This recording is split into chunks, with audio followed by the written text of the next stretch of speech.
Jadi kalau gini, Anda kalau bekerja, saya, Anda, kita bekerja, kan dapat gaji ya? Gaji. Ya, itu bahasa Arabnya gaji. Sekarang ada yang menyebut ratib.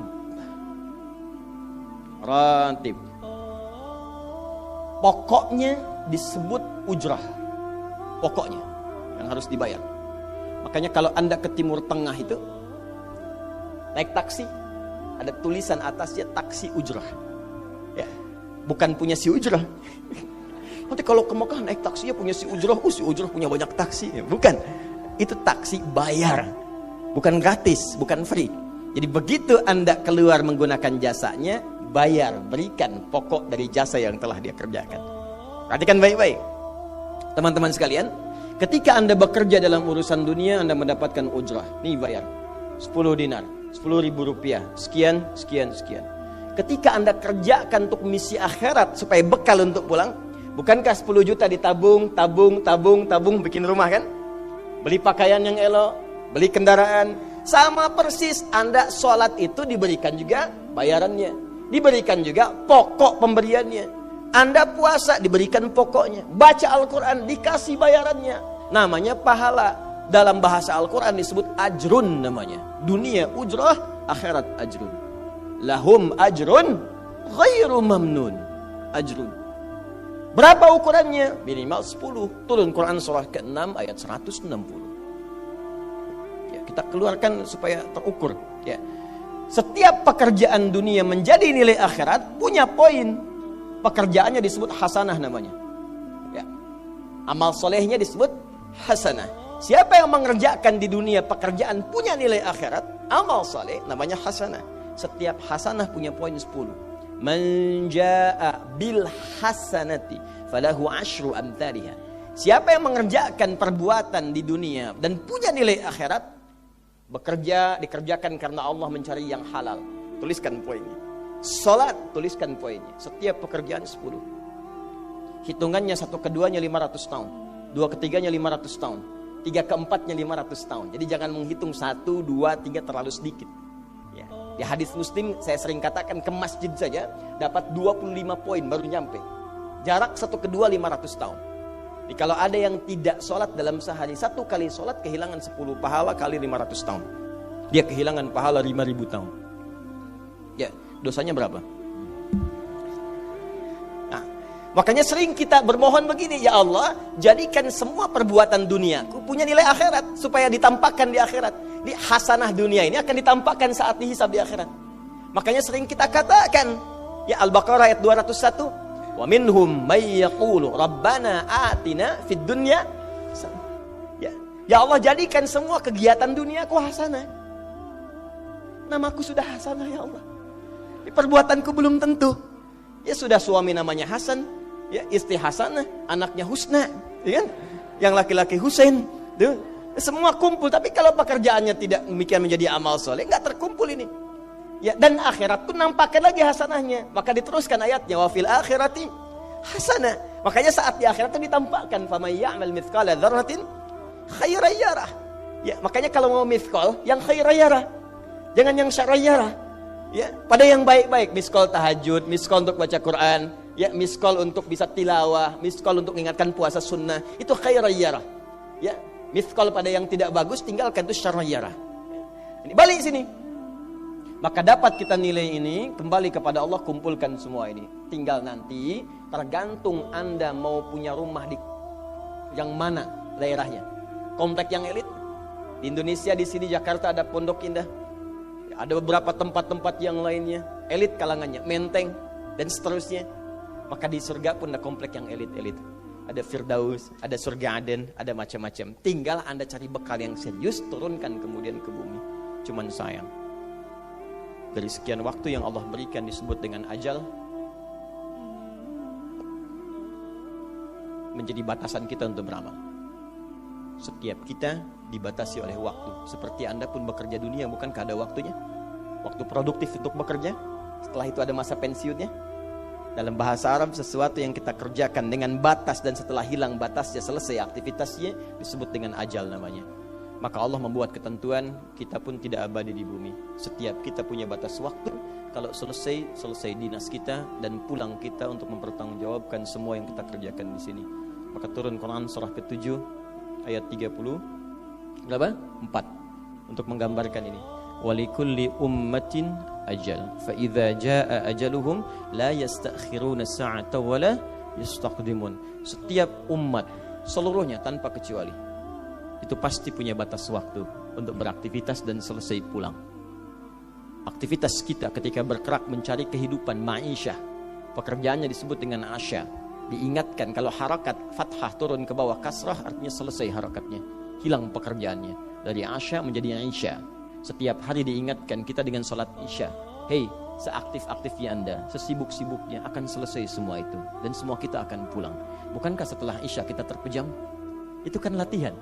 Makanya dalam doa saat akan tidur jadi disebutkan bisikallahumma amutu wa ahya.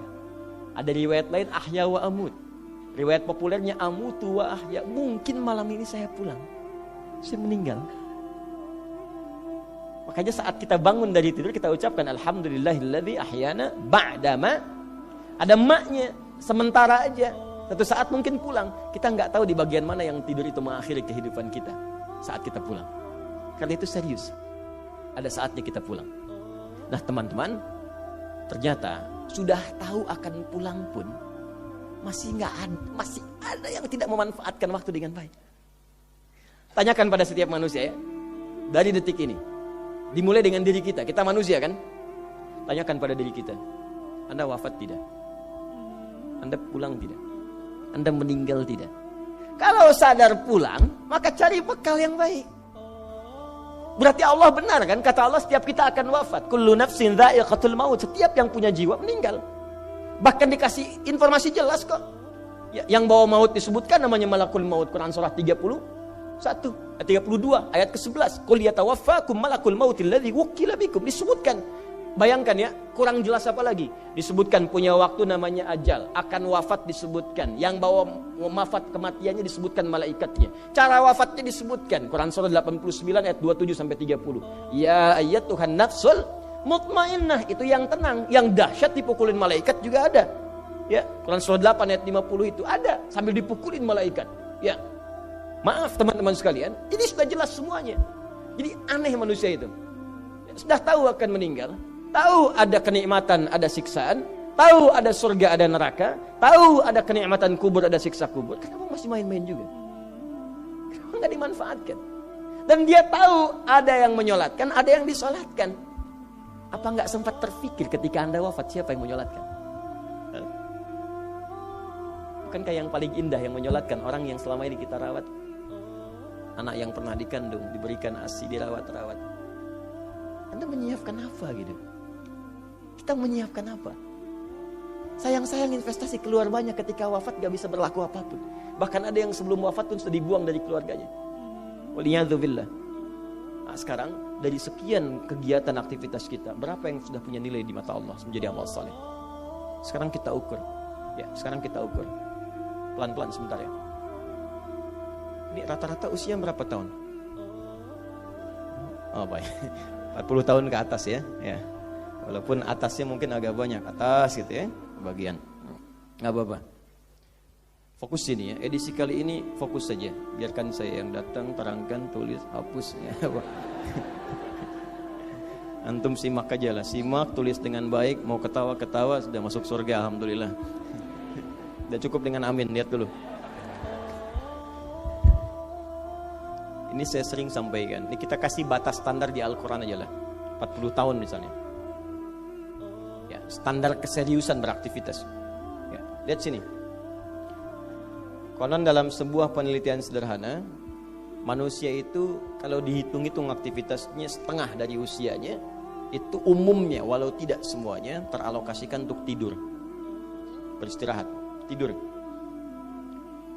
Dari mulai lahir, bayi kecil tidur, dewasa beraktivitas, tidur siang, tidur malam, tidur macam-macam, tidur kecapean, tidur ngantuk, tidur lelah, tidur segala rupa, tidur. Setengah dari usia. Jadi kalau 40 tahun, tidurnya berapa tahun? 20 tahun. Baik. Sisanya beraktivitas, ya. Nah itu berapa tahun? 20 tahun. Jadi di sini kalau kita hitung, ya kalau beriman, alhamdulillah kita sholatnya, puasanya, baca Qur'annya, tapi juga kerjanya, tertawanya, candanya, macam-macamnya 20 tahun. Dari 20 tahun ini, berapa yang jadi aktivitas ibadah? Yang jadi ibadah berapa? Ya, jangan terlalu pesimis ya, ambil 10 tahun misalnya. 10 tahun ibadah.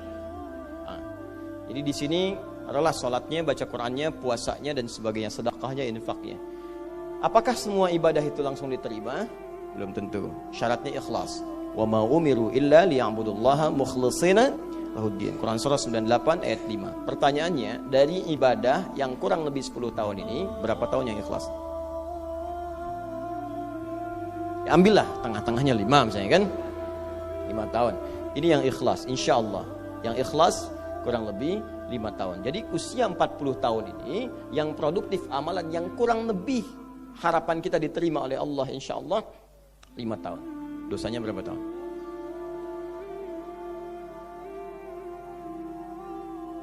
Dan masih bisa tertawa. Dan masih mengharap surga.